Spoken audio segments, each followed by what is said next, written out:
Today we're going to think outside the box just a little to see what we can discover when we step away from some of our everyday assumptions.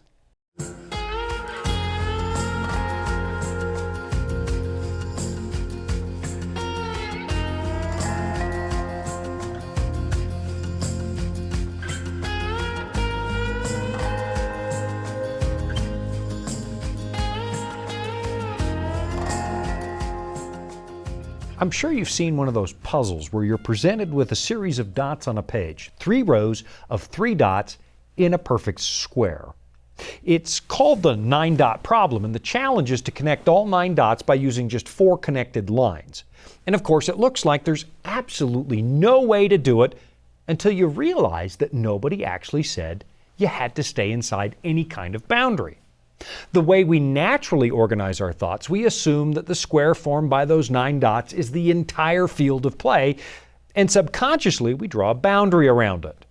But when you dispense with the boundary and assume that the plane you're drawing on extends in every direction forever, suddenly it's possible you can connect all 9 dots with just 4 lines. It's an exercise we used to teach creative thinking, to encourage people to look at problems from a lot of different perspectives. And what we hope will happen is that we become very creative problem solvers. And then we can hope that we can apply those out-of-the-box thinking skills to the very worst difficulties we face as a human race.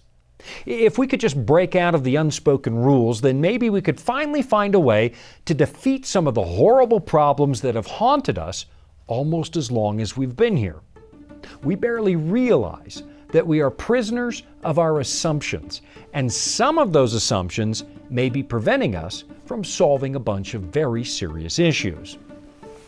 Take, for example, the dead crow I found on my walk home from school one day, way back in ancient history when kids actually had to walk to school.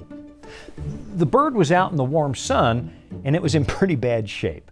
I poked it with a stick, which suddenly caused hundreds of little maggots to spill out on the ground. Now, that was quite a find, because in the world I grew up in, those little larvae were incredibly useful because rainbow trout and Arctic grayling really liked them. But aside from that, those larvae also piqued my curiosity. How in the world did they get inside that crow? Now, you and I know the answer, and it's really pretty simple. Flies like to lay their eggs in meat so that the larvae will have something to eat when they hatch. But here's the thing. For thousands of years, we didn't understand that. It's hard to believe this, but there was a time in the not too distant past when we actually believed that life can spontaneously emerge from non-life. So, for example, consider this rather stunning assertion from the great philosopher Aristotle, who said, "So also some animals are produced from animals of a similar form." In other words, Aristotle's talking about natural reproduction. But then he says this: "The origin of others is spontaneous, and not from similar forms. From these and from plants are divided those which spring from putrid matter. This is the case with many insects." So, in other words, Aristotle taught that maggots come from meat. And for many long centuries after he made that erroneous observation, most of us believed in something known as spontaneous generation. We actually thought that life can just emerge from non-life. And it's easy to scoff at our stupidity back then because today we know better. But never forget that somewhere down the line, somebody's going to be making fun of some of our very best ideas, and they're going to think that we weren't very bright. But that's kind of the nature of assumptions. And if you and I didn't make assumptions, the act of living would become kind of tricky. If you and I had to analyze every single decision we ever made before we made it, it would lead to paralysis because there's not enough time in the day to analyze absolutely everything. And for a man who lived some 2,300 years ago, it didn't really matter how the maggots got there. All he needed to know was that a dead animal could provide him with bait and he could go fishing. In other words, the assumption worked. He didn't have to observe the flies laying their eggs in order to take advantage of his discovery. So, all day long, you and I make all kinds of completely unfounded assumptions about all kinds of things. I mean, Just because the sun came up every single morning over the last 20,000 days of my life, except maybe the times I've been above the Arctic Circle, well, just because it came up faithfully every single day, there is no guarantee, 100%, that it's going to come up tomorrow. Based on my past experience, I just assume that it will. And it's a useful assumption because it helps me plan the day. And it gives me some level of assurance that life is stable and will continue. But at the end of the day, it's still just an assumption. You have no way of intellectually proving that. Just ask the Scottish philosopher David Hume, who exerted an unbelievable amount of energy trying to demonstrate how little we actually know for sure. And actually, he gave up on the notion of really understanding something we all take for granted: cause and effect. Hume denied that such a thing exists. But we can talk about David Hume some other day. You and I assume all kinds of things all the time. Assumptions that help us navigate our brief human lifespan. And those assumptions are a good thing until they're not. In the case of spontaneous generation, our assumptions probably kept us from conquering a lot of simple diseases. Back in 1668, Francesco Redi proved that spontaneous generation is impossible. And by 1859, about 2,000 years after Aristotle, Louis Pasteur took advantage of his discovery to give us pasteurization.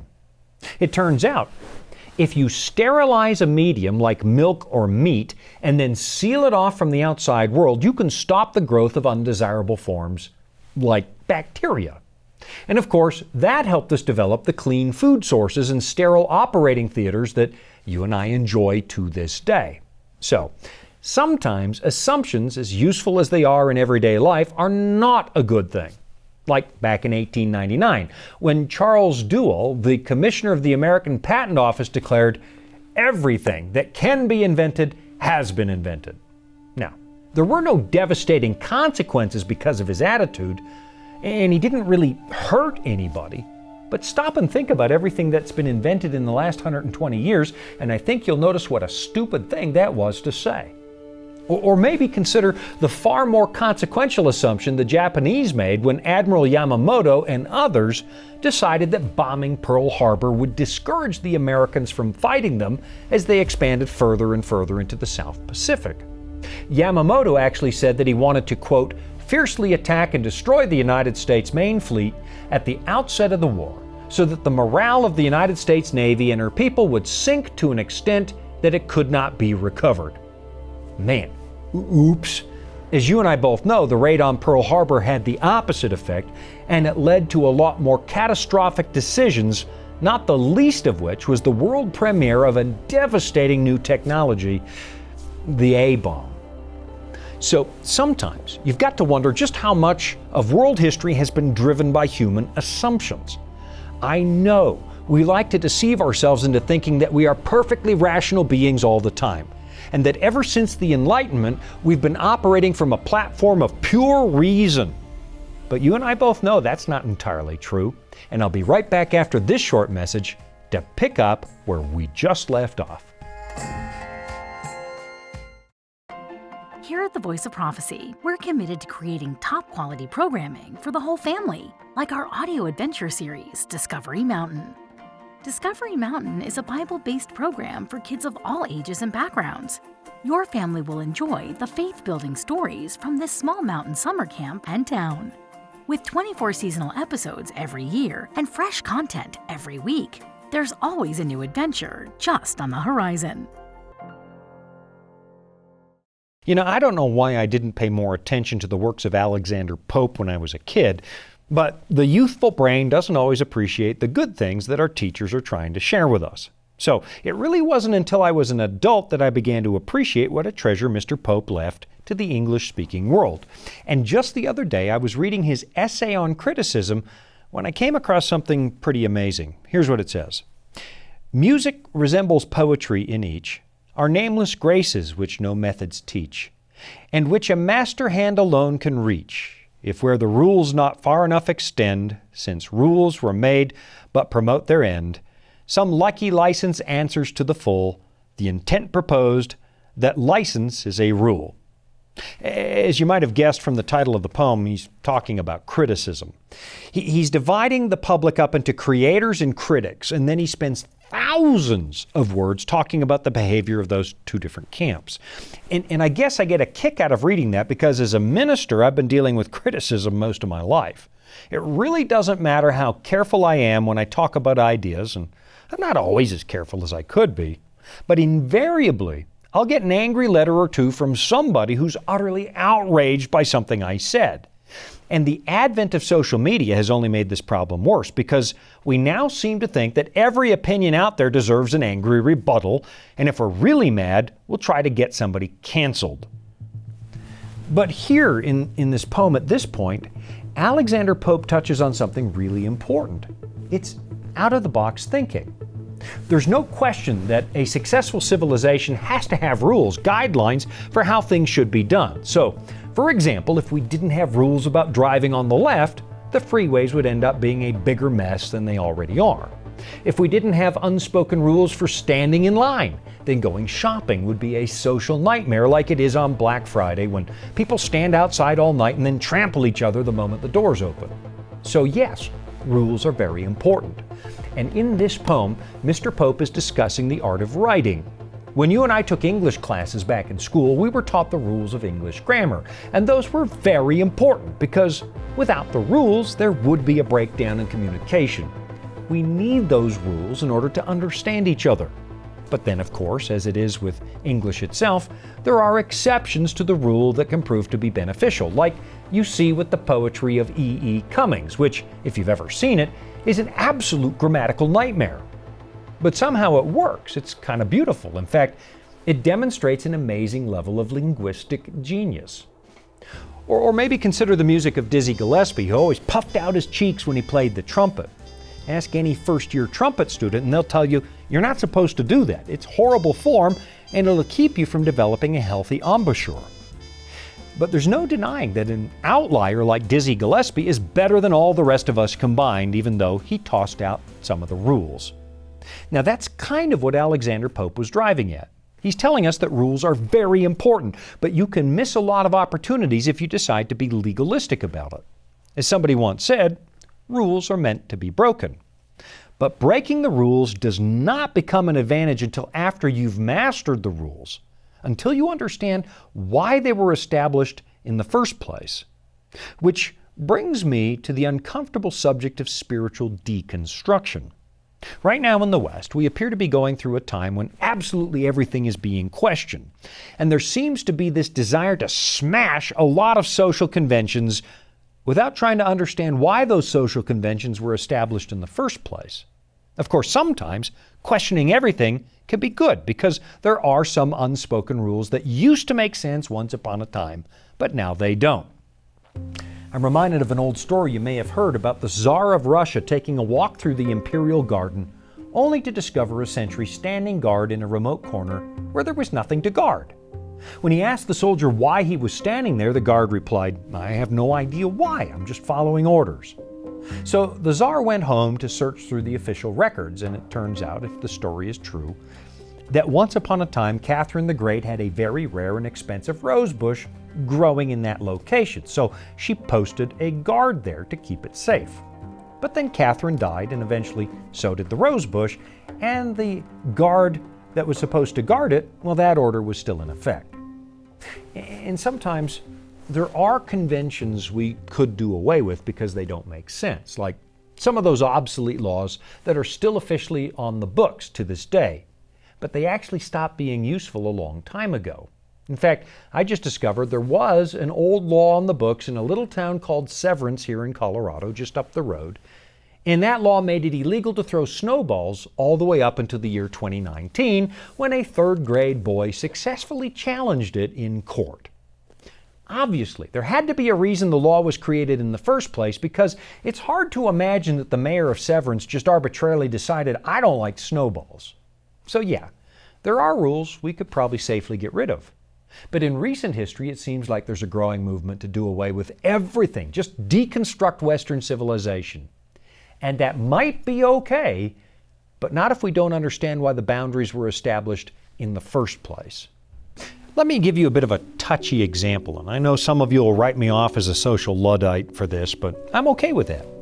For a very long time, Western society operated by a basic set of moral principles governing human sexuality. Now, I'm well aware that no generation has ever faithfully lived by all those principles, but there was a time when we said, hey, it's a good idea to wait for marriage. And that was rooted not just in Judeo-Christian principles, it was, but it was also rooted in good common sense. It just made sense that it's easier to raise children in this world with a family than without. But then came the sexual revolution of the 60s and the landscape started to shift. Now, not everything that happened in the 60s was bad because there was some room for improvement when it came to our attitudes. But we also started to deconstruct sexual mores without asking ourselves why they were put there in the first place. And just to be clear, what you do in your bedroom, that's your business. I don't want the church to start writing laws about your private conduct. But I do find myself questioning whether or not our deconstruction of the traditional nuclear family has been a good thing. Which brings me to a somewhat amusing post I read the other day while scrolling through that vast treasure of half-baked ideas that is Twitter. It was posted after the Supreme Court overturned Roe v. Wade, a decision that caused a predictable firestorm. And I'm not about to tackle the subject of abortion because we don't have that kind of time today, but imagine my amusement when I stumbled across a post that inadvertently, almost accidentally, spelled out the reasons for holding to a traditional view of marriage. What did it say? Well, you're going to have to wait to find out because it's time for another quick break. But when I come back, I'll show you what I found on Twitter, which is now called X. Life can throw a lot at us. Sometimes we don't have all the answers. But that's where the Bible comes in. It's our guide to a more fulfilling life. Here at the Voice of Prophecy, we've created the Discover Bible Guides to be your guide to the Bible.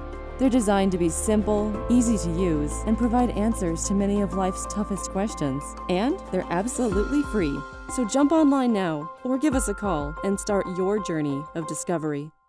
When the Supreme Court overturned Roe v. Wade in the first part of 2022, it caused no end of debate in the bombastic halls of social media. Abortion has always been a contentious issue here in the West, and so I fully expected to find name-calling and angry tweets. But then I saw this post, and I think it was actually on Reddit maybe instead of Twitter, and it was written by a gal who was upset by the new restrictions in her state, so she started talking to her female friends. Here's what she said.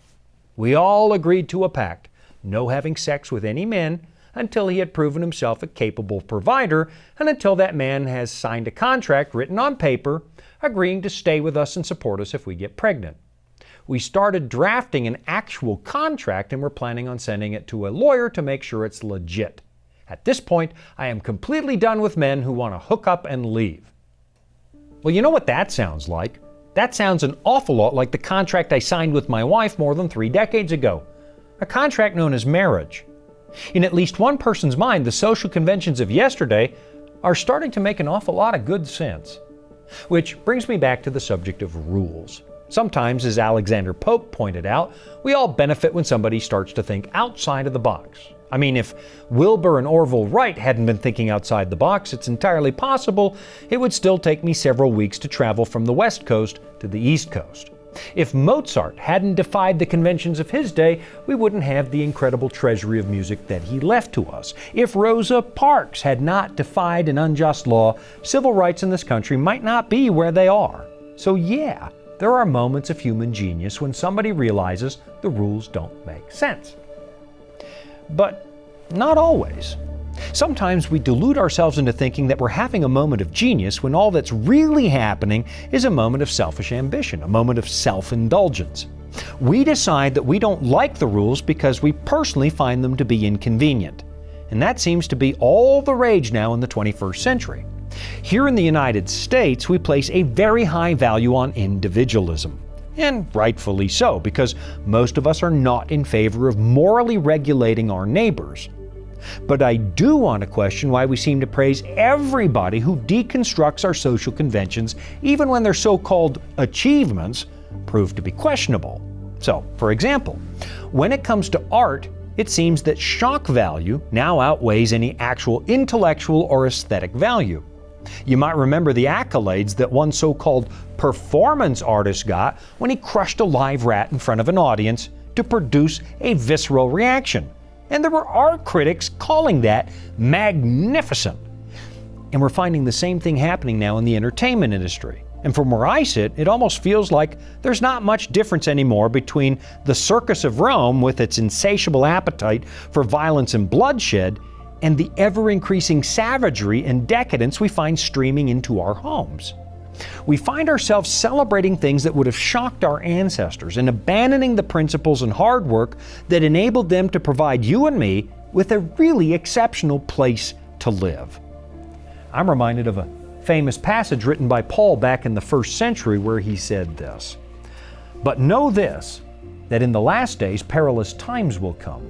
For men will be lovers of themselves, lovers of money, boasters, proud, blasphemers, disobedient to parents, unthankful, unholy, unloving, unforgiving, slanderers, without self-control, brutal, despisers of good, traitors, headstrong, haughty, lovers of pleasure rather than lovers of God, having a form of godliness but denying its power. And from such people, turn away." I guess what I want to say is this. Not every act of independence is genius. Not every act of social deconstruction is brave or progressive. Sometimes it's just attention-seeking. It's our selfish human nature on display, and it might be time to remind ourselves why the rules were put there in the first place before it's too late.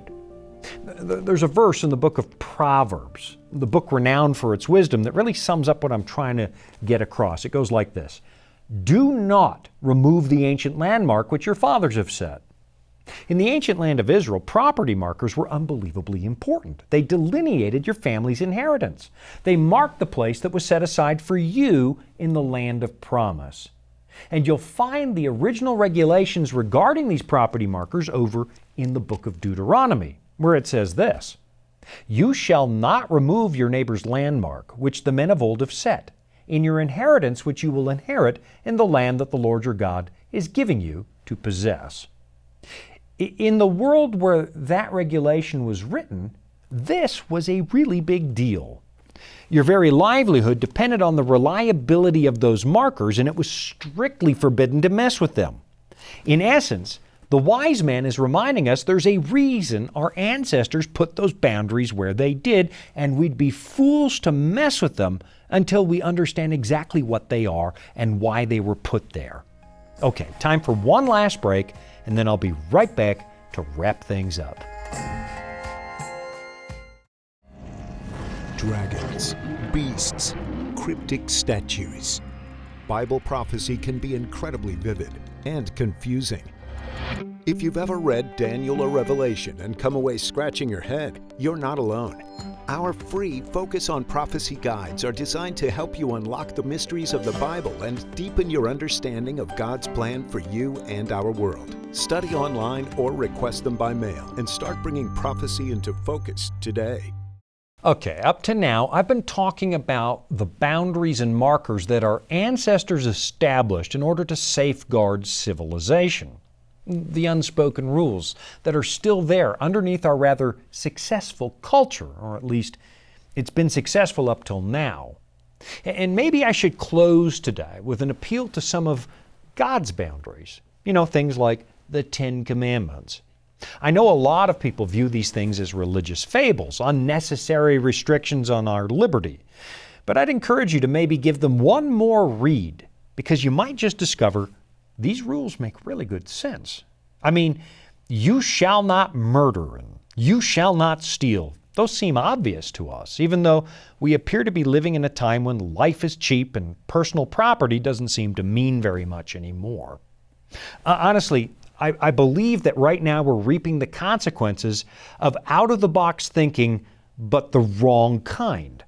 The problem is that we no longer seem to know exactly where the box is or was. You're not coloring outside the lines if there are no lines in the first place. That's not creativity. And unless you understand where the boundaries are, where the box is, you cannot possibly think outside of it. And maybe that's the best summary I can give for what I think is going on right now.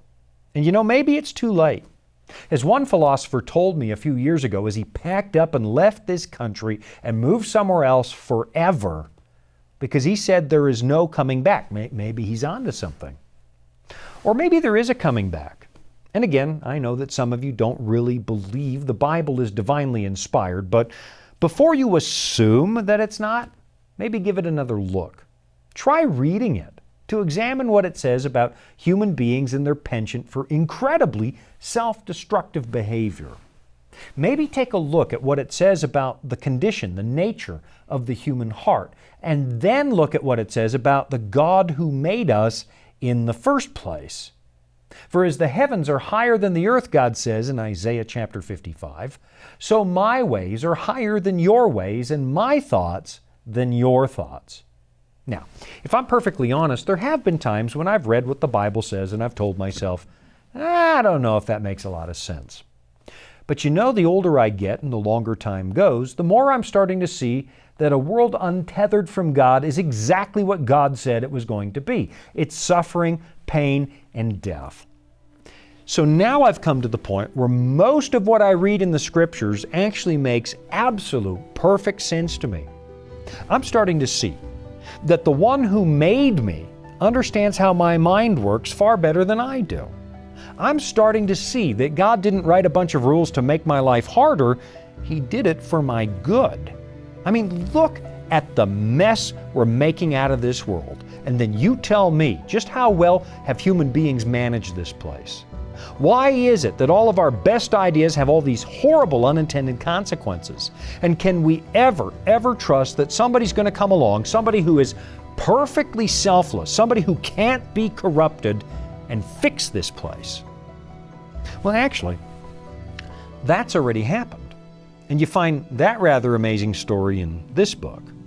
Now, the things I don't understand, I've come to believe that God knows what He's talking about when it comes to that stuff too. So before you join the crowd that seems eager to rip everything down for the sake of ripping it down, maybe, take a deep breath, stop, and think. Ask yourself, how did we get here? Why? What's really going on? Did we really fail in the past when we had moral boundaries? Or are we failing right now? Thanks for joining me. I'm Shawn Boonstra, and this has been another episode of Authentic. Hey, would you help us out? Click that like button, subscribe, and then drop a comment. That by far is the easiest way to help more people watch Authentic. It takes just a few seconds, it's free, and it helps Authentic reach people who are interested. So go ahead, like, comment, and subscribe. Thanks.